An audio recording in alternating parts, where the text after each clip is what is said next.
Agatha கிறிஸ்டியின் Lord எட்ஜ்வேர் இறந்துவிட்டார். அத்தியாயம் 1. ஒரு கலாரங்க விருந்து.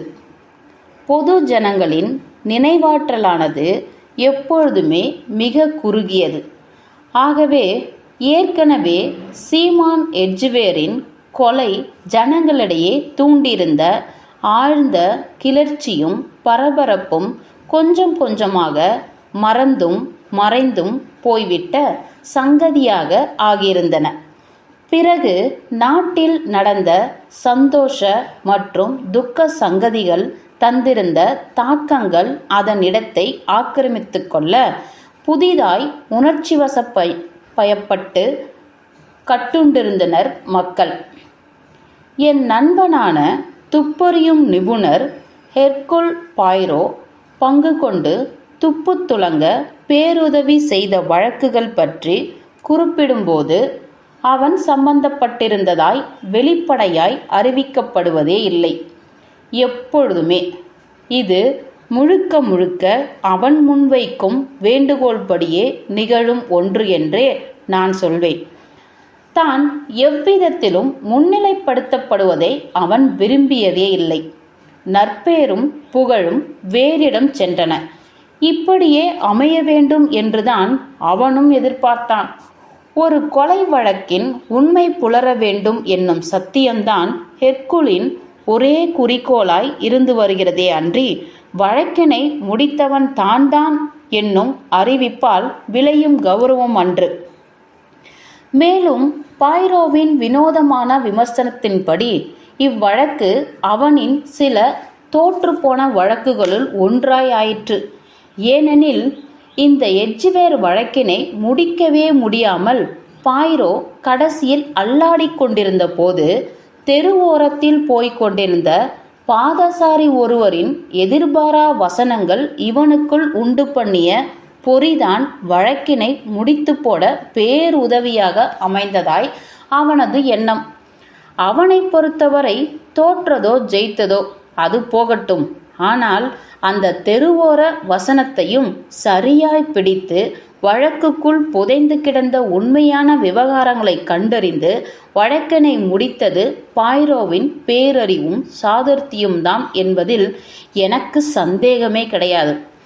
ஆகவே இவ்வழக்கு குறித்து நான் அறிந்துள்ள அத்தனை விவகாரங்களையும் மற்றும் விவரங்களையும் பட்டவர்த்தனமாக இறக்கி வைக்க வேண்டிய தருணம் வந்துவிட்டதாய் உணர்ந்தேன்.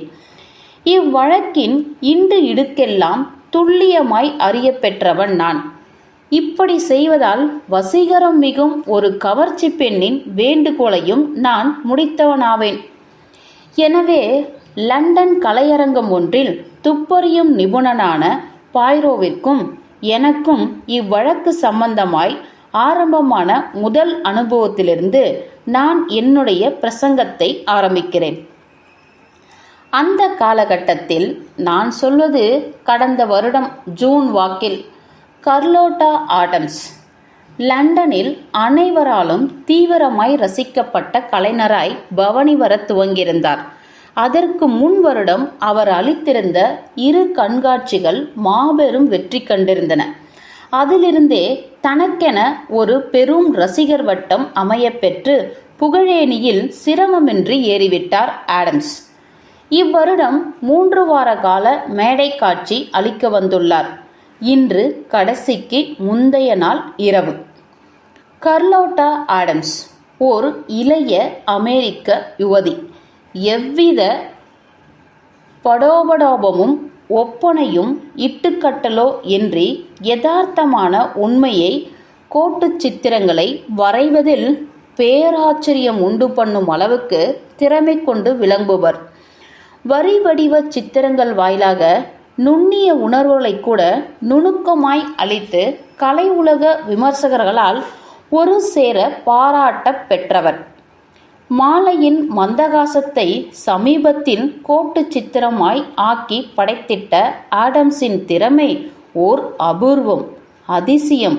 அமெரிக்க உல்லாசிகள், ஜெர்மனி சுற்றுலாவாசிகள், நடுத்தர குடும்பஸ்தார்கள், கலை கலை என்றலையும் கலா ரசிகர்கள் என அனைவரும் இவ்வோவியத்தை ரசிக்க ஒன்று கூடி பொருந்தி நின்றனர். கல்லறையிலிருந்து உல்லாசம் வரை அத்தனை உணர்வுகளையும் கர்லோட்டாவின் கோட்டு சித்திரங்கள் தொட்டு ஊஞ்சலாடியிருக்கின்றன.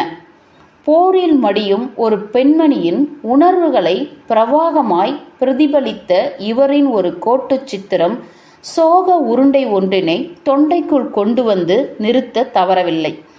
இத்தகைய கண்காட்சி அடுத்து இடம்பெறவுள்ள சில நிகழ்வுகள் என்னும் கடைசி நிகழ்ச்சியின் துவக்கம் குறித்த அறிவிப்போடு அன்று முடிந்தது. சில நிகழ்வுகள் ஒரு விகடகவி நிகழ்ச்சி அதனை வழங்குவதிலும் ஆச்சரியத்தக்க திறமை காட்டி பிரகாசித்தார். ஆடம்ஸ் எவ்வித அரிதார ஒப்பனையுமின்றி அவருடைய முகபாவம் சடுதியில் கரைந்து ஒரு அரசியல்வாதியாக, ஒரு பிரபல நடிகராக அல்லது யாவரும் அறிந்த ஒரு அழகனாக சீராய் முன்னேறி புது புது அவதாரங்களை எடுத்த வண்ணமாய் இருந்தது.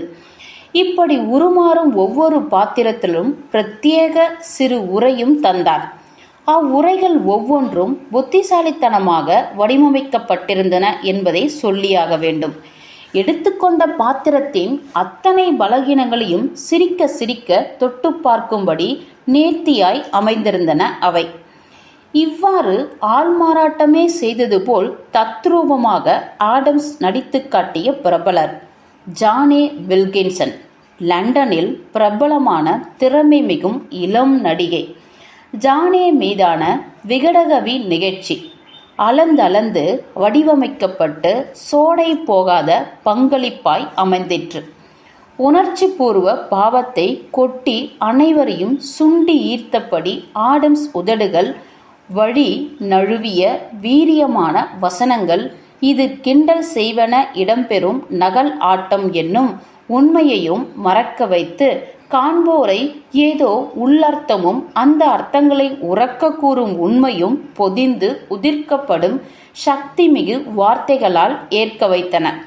தேர்ந்தெடுத்து கொண்ட பாத்திரத்திற்கு பங்கம் ஏற்படாதவாறு பொருந்திவிடும்படி ஈடு இணையற்ற நேர்த்தியில் பதப்படுத்தப்பட்டிருந்த ஆடம்ஸின் குரல் கிறக்க ஒளிவுடன் அமையுமாறு பேசப்பட்டு கண்காட்சி அறை முழுவதையும் போதையில் தள்ளி மயக்கியிருந்தது. ஜானே வில்கின்சன் பற்றி பேசும்போது அர்த்த புஷ்டி போடு ஆடம்ஸ் பிடித்து காட்டிய அபிநயங்கள் அப்போதெல்லாம் மெலிதாய் அப்படியும் இப்படியும் மேடையில் ஆடி மேடையே ஆட்சி புரிந்த அவரின் மேன்மை, சிறு சிறு முத்திரைகள், உடல் சமிக்ஞைகள் எப்படித்தான் அவரில் மேடையில் சக்கரவர்த்தினியாக இப்படி அரசாட்சி செய்ய முடிகிறதோ என்னால் எண்ணிக்கூட பார்க்க முடியவில்லை. நான் ஜானே வில்கின்சனின் பூரிக்கும் அழகை மிக போற்றும் ரசிகனாவேன். கவர்ச்சி கொட்டும் காட்சிகள் மட்டுமல்ல, உணர்ச்சி வெடிக்கும் போராட்ட கட்டங்களிலும் அவர் நடிப்பு என்னை சிலிர்க்கத்தான் வைத்துள்ளது.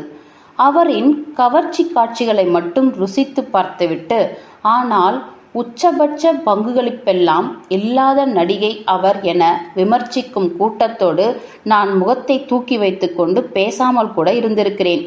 நடிப்பு கலை சம்பந்தமான ஆழமான திறமை மிகும் ஜானே வில்கின்சனை யாராவது விமர்சிக்க வேண்டும் என்னும் இலக்கில் பேசினால் எனக்கு தாளாது. திருமணம் செய்து கொண்டு இன்னும் சில வருடங்கள் கழித்து மீண்டும் நடிக்க வருவேன் என அறிவித்துவிட்டு செல்லும் சில நடிகைகளின் வகையை சேராதவர் ஜானே வில்கின்சன். 3 வருடங்களுக்கு முன்னால் பணபலம் மிகுந்த ஆனால் ஷன சித்தன் ஷன பித்தன் என்று வர்ணிக்கத்தக்க திடமற்ற வினோத மனப்பான்மை மிக்க சீமான் எட்ஜ்வேரை மணந்து கொண்டார் ஜானே வில்கின்சன். துரித கதியிலேயே அவரை விட்டு வில்கின்சன் தனியாய் பிரிந்து வந்து விட்டதாய் ஒரு புரளி உண்டு. இந்நிலையில்தான் கல்யாணமான 18 மாதங்கள் கழித்து ஒரு புது அமெரிக்க படத்தில் நடிக்க துவங்கியுள்ளதாய் செய்தி வெளியாயிற்று. இந்த விடுமுறையில் வெற்றிகரமான ஒரு நாடகத்திலும் நடித்து வருவதாய் திரையுலக செய்தி வந்தது. கர்லோட்டா ஆடம்ஸின் நுணுக்கமான ஆனால் ஏனோ சற்றே வன்மம் தலை தூக்கி நிற்கும் நடிப்பினை பார்த்து கொண்டிருக்கும் போதுதான் எடுத்துக்கொண்ட நபர் பற்றி பலரது பாராட்டும் கிடைக்கும் வண்ணம் விகடகவி பங்களிப்பு தர வேண்டுமாயின் அதற்காக எத்தனை தூரம் அந்த நபரை பற்றி கூர்ந்து கவனித்து உள்வாங்கி நினைவில் நிறுத்தி அந்த நபராகவே ஆகி மேடையில் அப்படியே அச்சடித்தாற்போல் அவரது நகலாய் நிற்க வேண்டியுள்ளது என்னும் ஆச்சரியம் என்னுள் தோன்றியது. கலைஞன் என்ற அளவில் இக்கலை ரசிகர்களிடம் நல்ல பெயரை சம்பாதித்து தந்தாலும் இப்படி கேலி செய்வதால், அதுவும் சம்பந்தப்பட்ட நபரின் பலகீனங்களை எல்லாம் பட்டியலிட்டு கற்பனை கலந்து கேலி செய்வதன் மூலம் அந்த நபரிடமிருந்து அவர் சார்ந்தோடமிருந்தும் விளையும் பகைமைக்கும் கெட்ட பெயருக்கும் ஆடம்ஸுக்கும் சம்மதம்தானா? எனக்குள் கேள்விகள் விளைந்தன. ஒருவேளை எனக்கு பிருத்தியாரை பிரதி எடுத்து நடித்து காட்டுவதில் எத்தனை திறமை இருக்கிறது பார்த்து கொள்ளுங்கள் என்று வெளிக்காட்டி அதனால் சம்பந்தப்பட்ட நபரை வெறுப்பேற்றி விடுவதையே தான் அடையும் வெற்றியாக கருதி கொள்கிறாரா? இல்லை, ஒருவேளை இப்படி இருக்குமோ? இதேபோல் வித்தை காட்டும் போட்டி கலைஞனின் ஆடம் செய்வது ஒரு வித்தையா? அரத பழசு. அவர் எப்படி இப்படியெல்லாம் எல்லோரையும் பிரதி எடுத்து காட்டுகிறார் என இதோ நான் செய்து காட்டுகிறேன் என்கிற வயிற்றச்சலை கொட்டிக்கொள்வதில் வன்மம் திருப்தி காண்கிறாரோ? அவரது மேடை பங்களிப்பு முழுவதும் ஒரு வகை வன்ம போர்வை முகம் முழுவதும் தெரிவதற்கு காரணம் இந்த கலைநனம்தானோ? எனக்கு தெரியவில்லை.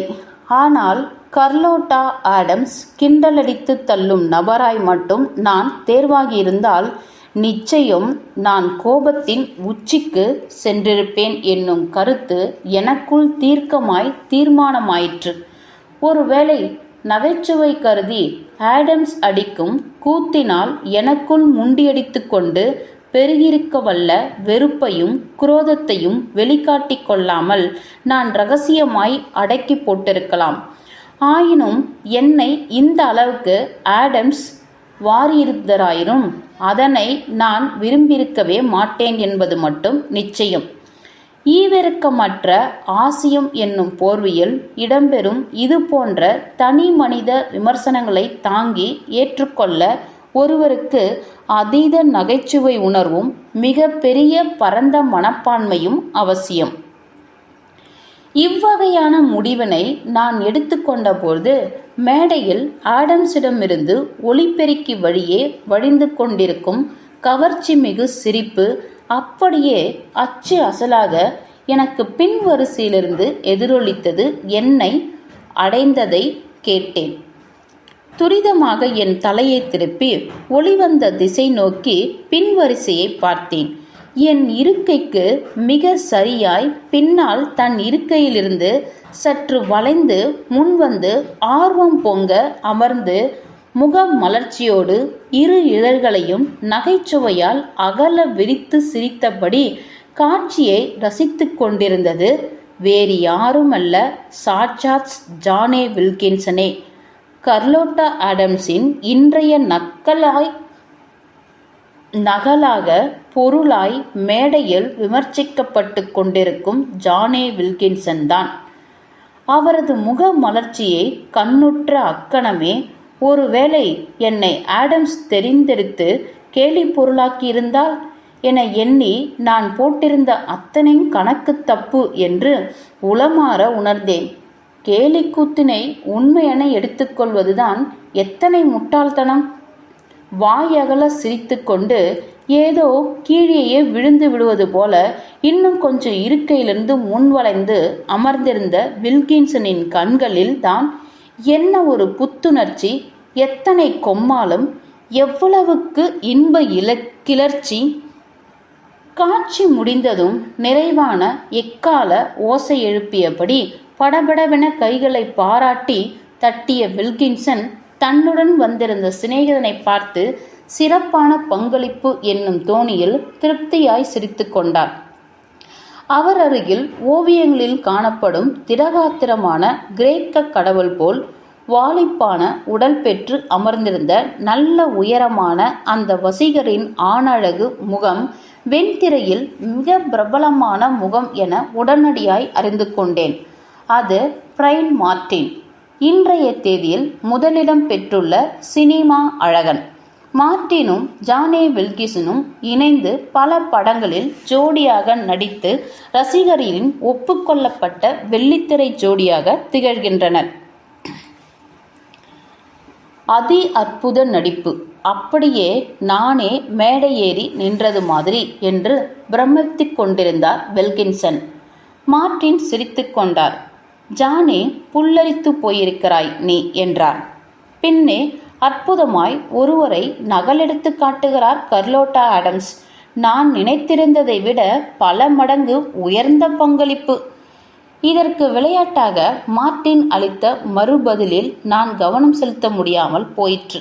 ஆடம்ஸ் தன் பிரத்யேக முத்திரைகள் செறிந்து இன்னும் ஒரு பிரபல்யரை நகலெடுத்து காட்ட ஆரம்பித்திருந்தார்.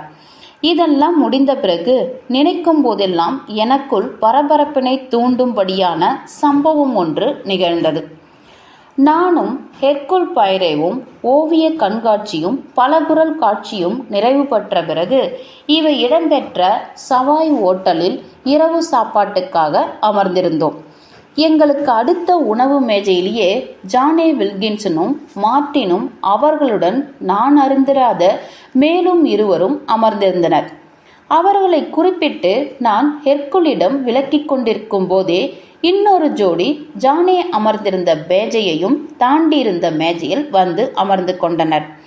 அங்கமர்ந்த பெண்ணின் முகம் எனக்கு மிக பரிச்சயமாக இருப்பினும் பார்த்த கணத்தில் அது யார் என்று என்னால் பிரித்தறிய இயலவில்லை.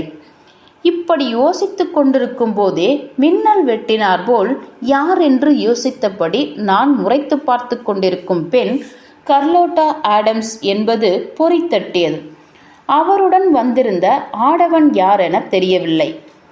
சவரமெல்லாம் செய்யப்பட்டு அவன் முகம் நேர்த்தியாகவும் சந்தோஷமாய் இருந்தாலும் அதில் ஒரு வெற்றிடம், அறிவு சூன்யம் மிகுந்திருந்தது.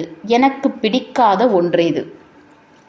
ஆடம்ஸ் கவர்ச்சி ஏதுமற்ற கருப்பு நிறத்தை தேர்ந்தெடுத்து சிரத்தையின்றி அலங்காரம் செய்து கொண்டிருந்தார்.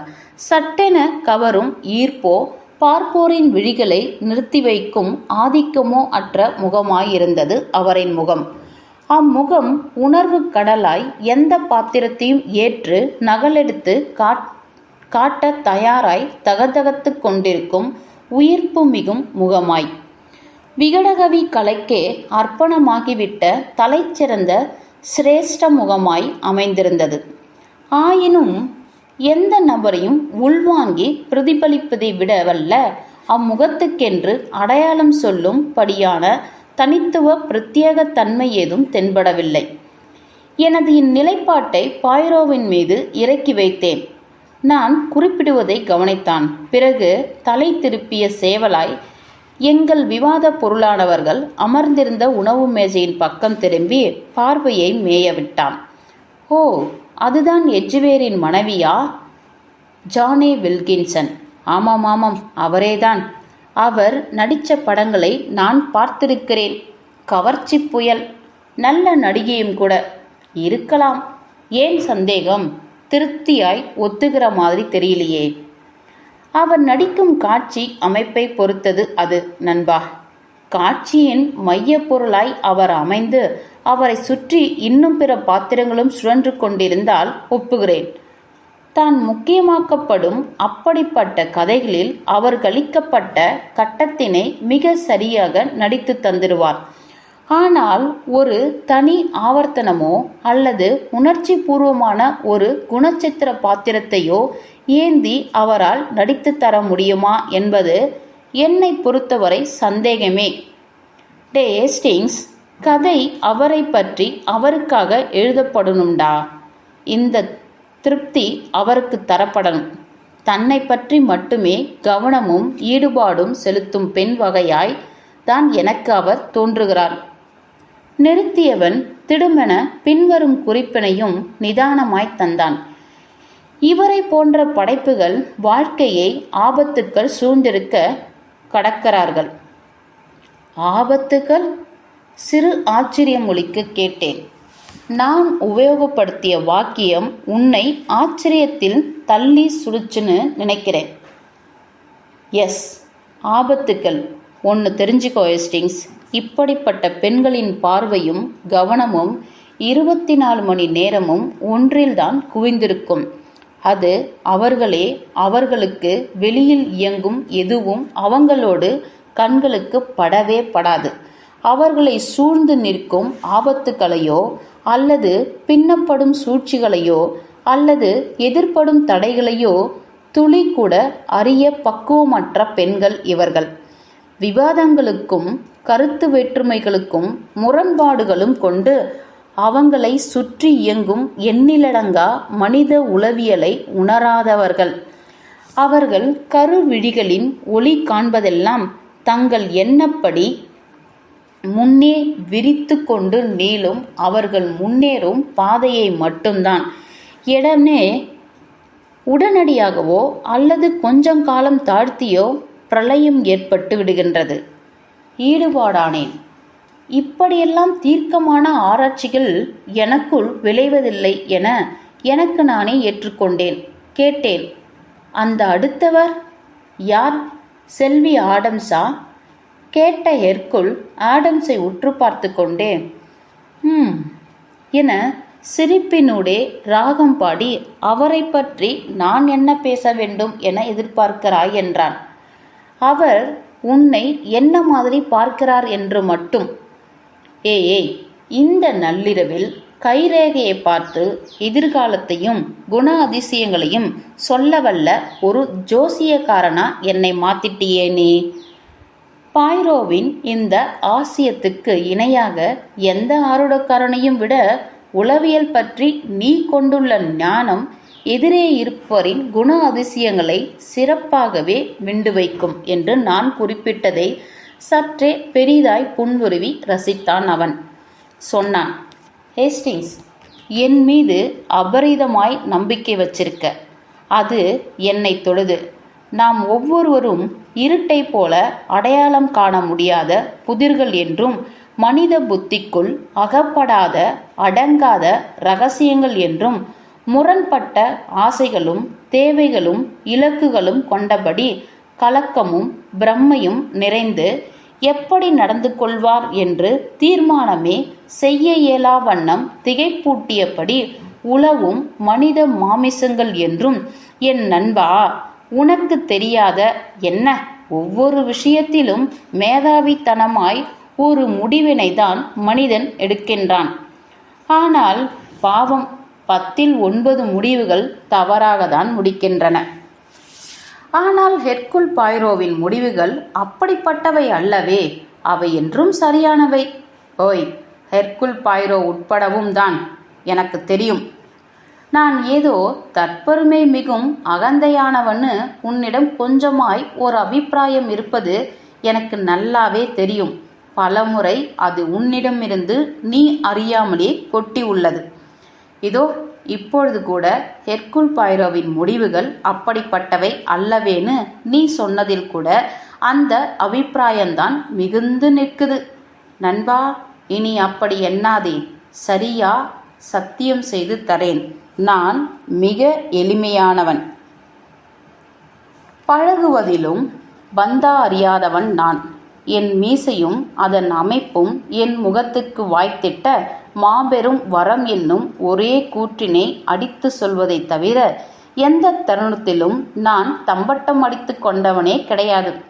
இங்கு லண்டனில் இன்று வரை என் கம்பீரமான அதே சமயம் நம்பிக்கை தரும் மீசையைப் போல இன்னொன்றை நான் பார்த்ததில்லை.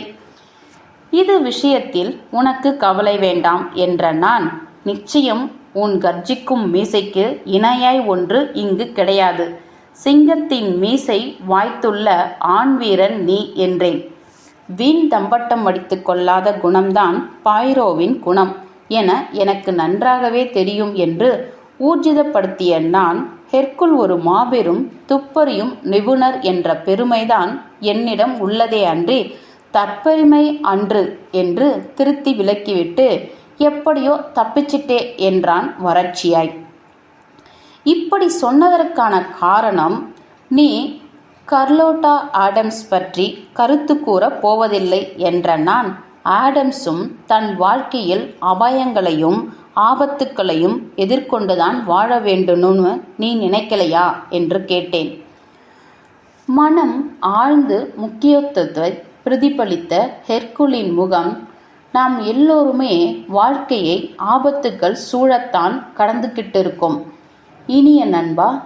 கொடியிலிருந்து நீளும் நீல குழல்கள் போல நம்மை நோக்கி தினம் தினம் வாழ்க்கை ஆபத்துக்கள் கை நீட்டிக் கொண்டுதான் இருக்கின்றன என்றான். தொடர்ந்தான், நம்மீது திபு திபுவென விழுவதற்காக வீட்டு வாசலிலே பல துரதிர்ஷ்டவசங்கள் காத்துக்கிட்டு தான் இருக்கு. ஆனால் செல்வி ஆடம்ஸ் அப்படி எதிர்ப்படும் ஆபத்துக்களை கையாண்டு ஜெயிச்சிடுவார். உன் கேள்விக்கு இதுதான் பதில். அவர் விவேக நுட்பமுள்ளவர், சராசரிக்கும் ஒரு படி மேலான புத்திசாலி. இருப்பினும் ஹேஸ்டிங்ஸ், ஆடம்ஸிடமும் ஒரு ஆபத்தான, அவரை அறியாமல் தன் வாழ்க்கைக்குள் நுழைய விட்டுவிடும் ஒரு ஆபத்தான வாய்ப்பு உள்ளது. நாம் அவர் வாழ்க்கையில் ஆபத்தே இல்லையா என பேசிக்கொண்டிருப்பதால் எனக்குள் தோன்றும் இதனை சொல்கிறேன். அது எது? பண ஆசை, பணத்தாசை விவேகமானவரை கூட முன்னெச்சரிக்கையிலிருந்தும் ஜாக்கிரதையான பாதையிலிருந்தும் வழுக்க செய்துவிடும். இது நம் எல்லோருக்கும் கூட நடக்கலாமே என்றேன் நான். நடக்கலாம். ஆனால் நமக்கு எதிர்பாராது நடக்கும் வழுக்கல் பணத்தாசையை பிடித்தோருக்கு ஒரு ஆபத்தாய் நிகழும். விளக்குகிறேன், கவனமா கேள். பணத்தில் மட்டுமே குவிந்திராத நம் எண்ணத்தால் கையில் உள்ள பணம் உண்டு பண்ண வல்ல அத்தனை ஆபத்துக்களையும் நீயும் நானும் கணக்கிட்டு வச்சிருப்போம். பணத்தால் விளைய வல்ல ஆதாயங்களையும் பாதகங்களையும் ஒரு சேர எடை போட்டு வைத்து எச்சரிக்கையாய் நகர்வோம். ஆனால் பண வெறி, பணம் பணம் என்னும் பணத்தை பெட்டி பெட்டியாய் சேர்க்கும் குணம் மட்டும் வளர்ந்துட்டா அந்த பணம் மட்டும்தான் கண்களுக்கு புலப்படும். அதனை சுற்றிருக்கும் ஏனைய எதுவும் நிழலாய் போய்விடும், ஆபத்துக்கள் உட்பட. அதனால்தான் பணத்தாசையை பணவெறி என்று சிறுமைப்படுத்துகிறோம். ஹெர்குலின் மனப்பூர்வமான விளக்கத்தை ஆயினும் எங்கே தேடுவேன், பணத்தை எங்கே தேடுவேன்னு தானே பாடி அலைய வேண்டியிருக்கும் என நான் நகைத்து காட்டினாலும் ஹெர்குலுக்கே உரிய கோபப்படாத குணத்தின் அடிப்படையில் மனோத்துவ சாத்திரம் மிக பொதிந்த ஒன்று என்றுதான் பேசிக்கொண்டிருந்ததிலிருந்து விலகாது தொடர்ந்தான். உளவியலில் ஈடுபாடும் திறனும் அற்ற ஒருவரால் கொலை போன்ற தீவிரமான குற்றங்களை பிரித்தாராய முடியாது. ஹேஸ்டிங்ஸ், நான் குறிப்பிடுவது மனோத்துவ இயல், உளவியல், சைக்காலஜி. மனோவியாதி, அதாவது சைக்காட்ரிக் அல்ல. ஒரு துப்பறியும் நிபுணருக்கு எந்த ஆயுதத்தை கொண்டு அதை எந்த கோணத்தில் உபயோகப்படுத்தி கொலை நிகழ்த்தினான் என்பதல்ல முக்கியமாய்ப்படுவது, அந்த நிகழ்தலுக்கு பின்னால் புதைந்து கிடக்கும் மன ஆக்கம்தான் நிபுணரின் கவனத்தை கவர்ந்து ஈர்த்து உருக்கும். என்ன புரியுதா? அல்லது ஏதாவது பேய் அறைந்தார் போல் உள்ளதா? அட்சர சுத்தமாக ஹெர்குல் விளக்குவதை நான் தொடர்ந்து கொண்டிருப்பதாய் கூறினேன். வழக்குகளில் நீயும் நானும் சேர்ந்து பணியாற்றும் போதெல்லாம் கவனிச்சிருக்கேன். ஹேஸ்டிங்ஸ், பௌத்திக அல்லது தேக சம்பந்தமான, அதாவது வெளிப்படையாய் தெரியக்கூடிய துப்புகளை மட்டும் தேடும்படி நீ என்னை ரொம்ப இம்சிப்ப. கொலைகளத்தில் அகப்படும் காலடி தடங்களை அளக்கச் சொல்லி, அங்கு கிடக்கும் துண்டு சிகரெட்டை ஆராயச் சொல்லி, அதிலிருந்து சிந்தி கிடக்கும் சாம்பலை கீறி எடுத்து பரிசோதிக்கச் சொல்லி, இப்படியெல்லாம் தான் நீ முனைப்பாய் இருப்பாய். ஆனால் ஓய்வாய் சாய்வு நாற்காலியில் சாய்ந்து அப்படியே கண்களை தளர்வாய் மூடி படுத்துக்கொண்டு அமைதியாய் சிந்திக்கும்போது எந்த பிரச்சனைக்குமான தீர்வு மிக அருகில் கிட்டிவிடும் என்பதை மட்டும் நீ புரிந்து கொள்வதே கிடையாது. அப்பொழுது 2 புறக்கண்களும் மூடிய அந்நிலையில் அகக்கண் கொண்டு ஒருவன் பிரச்சனையை அணுகிறான் என்பது உனக்கு ஏன் தான் விளங்குவதே இல்லையோ? ஏன்னா என்று அதற்கான காரணத்தையும் பின்வருமாறு சொன்னேன். சாய்வு நாற்காலியில் வசதியாய் சாய்ந்து கொண்டு கண்களையும் தளரவிட்டு கொண்டேன் என்றால், உன்னை போல அகக்கண்ணெல்லாம் திறந்து கொள்வதற்கு பதிலாக எனக்கு ஒன்றே ஒன்றுதான் வருகின்றது. அது தூக்கம். கவனிச்சிருக்கேன். சிரித்து கொண்டான் பாயிரோ. அவன் பேசிக்கொண்டிருந்த விளக்கத்தை தொடர்ந்தான். இந்த அனுபவம் தியானம் போல பழகப்பட வேண்டிய ஒன்று. விசித்திரமானது. அமைதியும் தனிமையும் கலந்ததாகவும், அந்த சிந்தனை தருணங்களில் மூளை மிதமின்றி இயங்க வேண்டும். இயங்கும். ஒழுங்கற்று திரியவிடக்கூடாது. மூளையின் இயக்கத்தை கட்டி பிடித்து இழுத்து பிரச்சனைக்குள் புகுத்தி துளாவ விடணும். சிந்தனைக்கு சிதறல் ஏற்படாதவாறு துளாவ விடணும். அதனால்தான் தியானம் போல என்றேன். நண்பா, இது மட்டும்தான் நம்பகத்தன்மை வாய்ந்தது. பனிமூட்டம் போல தெளிவற்ற நிலையிலிருந்து விலகி உண்மையை வெளிச்சம் போட்டு காட்டும் அளவுக்கு நம்பகத்தன்மை வாய்ந்தது. இந்த தருணத்தில்தான் என் கவனம் அடுத்த உணவு மேஜையில் அமர்ந்திருந்த 4 மீதும் அலைந்து சென்றது. பாயிரோவின் தனி ஆவர்த்தனம் முடிவுக்கு வந்ததும், நீ சாதிச்சிட்டடா பாயிரோ என சொன்னேன். என் பார்வையில் அகப்பட்டு கிடந்த திருமதி எட்ஜுவரை கவனித்தபடி. வெண்ணிற தேவதையாய் மிளிரும் திருமதி எட்ஜுவர் உன்மீது பதிந்துவிட்ட அவர் கண்களை இப்படி அப்படி நகர்த்த முடியாமல் எப்படி மலைத்து போயிருக்கிறார் கவனி என்றேன். சந்தேகமே இல்லை என்றான். நான் குறிப்பிட்ட காட்சியை கவனித்த பாயிரோ, அவருக்கு நான் யார் என்று சொல்லியிருப்பார்கள். உன் மிடுக்கான வீரம் மிகுந்து விரைந்து நிற்கும் அந்த வளைந்த மீசைதான் பாயிரோ. அது வெளியேற்றும் ஆண்மையில்தான் திருமதி ஜானே வில்கின்சன் எட்ஜுவேர் கட்டுண்டு சுருண்டு விட்டார். பாயிரோ கள்ளத்தனமாக தன் மீசையை செல்லமாய் சீராட்டும் தோணியில் தடவிக்கொண்டான். என் மீசை தனித்துவம் வாய்ந்தது. காண்போரிடம் என் மீது பெருத்த நம்பிக்கையை உண்டு பண்ணிடுது என்பது நிஜம்தான் என்று பெருமையாய் ஒப்புக்கொண்ட பாயிரோ, ஆனால் நண்பா என பயந்தவனைப் போல விளையாட்டாய் காட்டிக்கொண்டு, உன் மீசை மீது இருக்கிறது பார், அது பல் துலக்க பயன்படும் பிரஷ். கோரமாய் பயமுறுத்தும் கோரை பற்கள். இனி உனக்கு அது வேண்டவே வேண்டாம். புண்ணியமாய் போகும் உனக்கு. அதை முழுக்க முழுக்க வழித்தெடுத்து விடு என்றான். இருவரும் விமரிசையாய் சிரித்து கொண்டோம். எங்கள் சிரிப்புக்கு காரணமான வில்கின்சன் பக்கம் நான் மறுபடியும் என் பார்வையை அலையவிட்ட போது, பாயிரோ, அவங்க எழுந்துக்கிறாங்க என்றேன். அந்த 4 மேஜை பக்கத்தையே கவனித்தபடி, நம்மை பார்த்தபடிதான் எழுந்திருக்கிறாங்க பாயிரோ. எனக்கென்னவோ நம்ம கிட்டதான் பேசதான் கிளம்புறாங்கன்னு தோணுது. ஆனால் அங்கே பார், மார்ட்டின் ஏனோ எழுந்திருக்கும் அவரை பிடித்தெடுத்து உட்கார வைக்க முயற்சி செய்கிறார். மார்ட்டினை வில்கின்சன் சட்டை செய்வார்னு தோணல. மிக நிச்சயமான தீவிரமும் அவசரமும் கொண்டு தனது இருக்கையை விட்டு நகர்ந்த வில்கின்சன் எங்கள் மேஜை நோக்கி வந்தார். சற்றே விரைவாய் வந்தடைந்தவரை எதிர்கொள்ளும் விதமாய் எழுந்த பாயிரோ மரியாதை கலந்து சன்னமாய் முதுகு வளைத்து வணக்கம் தெரிவிக்க நானும் எழுந்து நின்று கொண்டேன். நீங்கள் திருமிகு ஹெர்குல் பாயிரோ தானே? துப்பறியும் நிபுணர்? தீர்மானமாய் தெரிந்தாலும் சிறு சந்தேகம் கலந்து கேட்டது வில்கின்சனின் சன்னமான கவர்ச்சி குரல். இக்கேள்விக்கான பதிலாக உங்கள் சேவைக்காக என்றான் பாயிரோ அழகாய். திருமிகு பாயிரோ, வணக்கங்கள். நான் உங்ககிட்ட பேச விரும்புகிறேன். பேச வேண்டும்.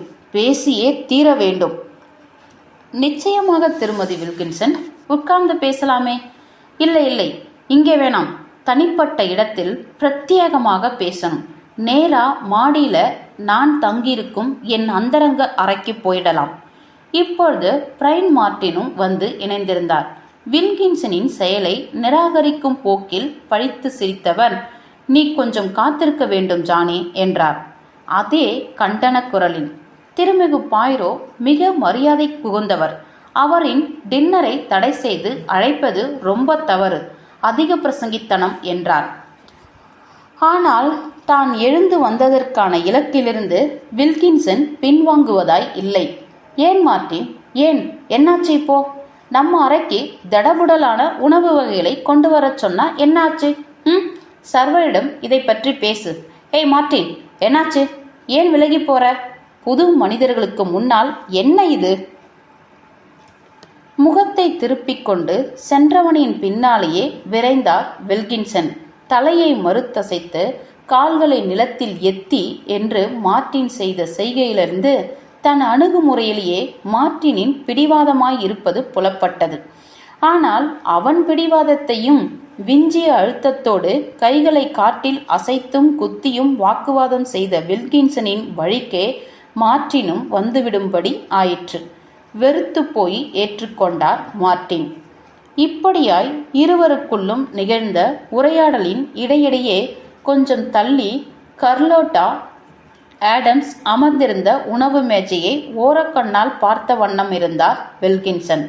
மார்ட்டினுடனான ஆலோசனைகளில் ஆடம்ஸும் ஒரு பொருளாய் கொல்லப்பட்டிருப்பாரோ என்று எனக்குள் சிறு ஆச்சரியம் மிகுந்தது. தன் கட்சிக்கு மார்ட்டினை இழுத்துச் சென்ற வில்கின்சன் இன்னும் பிரகாசமாய் எங்களை வந்தடைந்தார். தாமதிக்காது நேரே மாடிக்கு போவோம் என்று பாய்ரோவிடம் சொன்ன வில்கின்சன் நானும் உடனிருக்கலாம் என்பதை அவரது இளமை மிகு கண்களிலிருந்து என்னை நோக்கி விடுவித்த கவர்ச்சி மிகு அங்கீகரிப்பால் உணர்த்தினார். அவரது இந்த திட்டத்திற்கு நாங்கள் இருவரும் உடன்படுகிறோமா மறுக்கிறோமா என்பது குறித்தெல்லாம் அவரது மண்டைக்குள் எட்டியதாக தெரியவில்லை. நாங்கள் பின்தொடர்வோம் என்னும் எதிர்பார்ப்பில் சிறு எக்ஸ்கியூஸ் மீ கூட கூறாமல் புயலாய் முன்னேறினார் வில்கின்சன். இந்த இனிய மாலை பொழுதுல இங்கே உங்களை நான் சந்திச்சது என் அதிர்ஷ்டத்திலும் அதிர்ஷ்டம் திருமிகு பாய்ரோ என்றார். மாடிப்படிகளை நோக்கி வழிகாட்டியபடி நான் நினைப்பதெல்லாம் சாதகமாய் எனக்கு மாறிப்போவதை பார்க்க பார்க்க அவ்வளவு சந்தோஷமாயிருக்கு. அகப்பட்டுள்ள இக்கட்டினை எப்படி கையாண்டு வெல்வது, இந்த பூமியில் உதவிகரம் நீட்டி வரப்போவது யார் என்றெல்லாம் எண்ணி குழம்பியபடி நிமிர்ந்தேன். எனக்கு அடுத்த டைனிங் டேபிளையே நீங்கள் உட்கார்ந்திருக்கீங்க. அப்போ இதோ இதோ ஆபத் பாந்தவன் திருமிகு ஹெர்குல் பாய்ரோ. இனி என்ன கவலை? அவர் சொல்வார் நான் என்ன செய்ய வேண்டும் அப்படின்னு என எனக்கு நானே சொல்லிக்கிட்டேன். என்ன வகையான உதவியாய் நான் உங்களுக்கு இருக்க போறேன் என்று வில்கின்சன் எதிர்கொண்டிருக்கும் இக்கட்டுதான் என்ன என்பதை கவிதையாய் கேட்டான் ஹெர்குல். எல்லா வகையான உதவியாவும் உங்களால் இயலும். துப்பறியும் துறையில் உங்களைப் போல அதிசயத்தக்க திறமை கொண்ட ஒருவர் உயிர் வாழ்ந்ததாய் சரித்திரம் கிடையாதுன்னு பற்பலர் கூற கேட்டிருக்கிறேன். யாராவது ஒருவர் இப்பொழுது நான் அகப்பட்டுக்கு கிடக்கும் சிடுக்கிலிருந்து அத்தனை முடிச்சுகளையும் அவிழ்த்து போட்டு என்னை வெளியேற்ற வேண்டும். அது உங்கள் ஒருவரால் மட்டுமே முடியும் என்பது என் கணிப்பு. இப்பொழுது பிரம்மாண்ட உறைவிடமான 5 நட்சத்திர சவாவின் 2ஆம் தளத்தில் இருக்கிறோம். வழிகாட்டியபடி முன்னே சென்ற வில்கின்சன் ஒரு அறையின் வாயிற்கதவை அடைந்ததும் அதனை சாவிட்டு திறந்து படோபமான ஒரு பணக்கார அறையை எங்கள் முன் விரித்து போட்டார். வரவேற்பெல்லாம் நிகழ்த்தாமல் தன் விலை உயர்ந்த மேலங்கியை கழற்றி நாற்காலியில் வீசினார் போல போட்டுவிட்டு கையில் மாட்டிக்கொண்டிருந்த வெள்ளி முத்துக்கள் பதிக்கப்பட்ட ஆடம்பரமான தோல் பையையும் அதன் மீது எரிந்துவிட்டு தன்னை ஒரு நாற்காலியில் போட்டு புதைத்து கொண்டது போல அமர்ந்த வில்கின்சன் இனியும் காலந்தாழ்த்துவது தன்னால் இயலாத ஒன்று என்னும் குறிப்பில் தீர்க்கமாய் சொன்னார். என்ன செய்வீங்களோ, ஏது செய்வீங்களோ, அல்லது ஏதாவது மாய மந்திரம் போடுவீங்களோ, அது உங்க பாடு. ஆனால் திருமிகு பாயிரோ, நான் உடனடியா என் கணவரிடமிருந்து விடுதலையாக வேண்டும்.